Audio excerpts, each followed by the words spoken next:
Anche il sindaco di Palma di Montechiaro, Stefano Castellino, è stato inserito nel gruppo di lavoro degli amministratori locali che dovranno decidere sul futuro della gestione idrica del servizio per la provincia di Agrigento. Tante le proposte lanciate lunedì durante l'assemblea del lato idrico provinciale, tra una gestione mista e i tanti che la vorrebbero fare in proprio, dopo la risoluzione contrattuale inviata alla commissariata Girgenti Acque. Nel mio intervento all'assemblea territoriale io sono stato abbastanza chiaro, così come credo la gran parte, se non la totalità dei colleghi. Per come sono andate le cose, il discorso della esternalizzazione del servizio idrico finisce, è finito.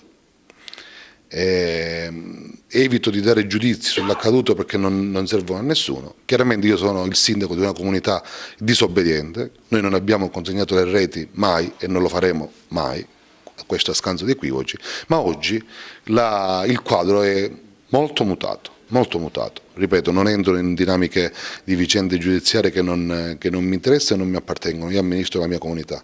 E così come detto ai colleghi, l'unica via possibile è la società in-house che dobbiamo andare a costituire. È chiaro che in questo comitato io sarò il portavoce e porterò il mio contributo come sindaco e come tecnico per addivenire prestissimo a una soluzione, in modo tale che si possa affidare alla nuova società in house il servizio idrico. Chiaramente dei tempi sono necessari, che parliamo di un servizio enorme ed essenziale, di vitale importanza.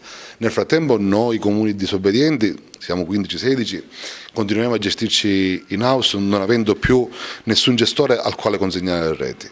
I colleghi invece che avevano già consegnato avranno la gestione commissariale, che voi ben conoscete, ma è chiaro che non possiamo rimanere sordi all'appello di Sua Eccellenza il Prefetto, che ci chiede di individuare le modalità del nuovo gestore, perché le gestioni commissariali sono delle gestioni a tempo e il tempo non può essere infinito, come spesso accade in Sicilia. Quindi sono convinto che non avremo problemi di sorta, che i nostri colleghi sindaci, che i miei colleghi sindaci, non perderemo questa importantissima occasione. Non si può perdere per l'ennesima volta un treno con la storia. L'acqua è un bene pubblico e come tale va gestito. Questa è la posizione del Comune di Palma e di tanti altri colleghi sindaci.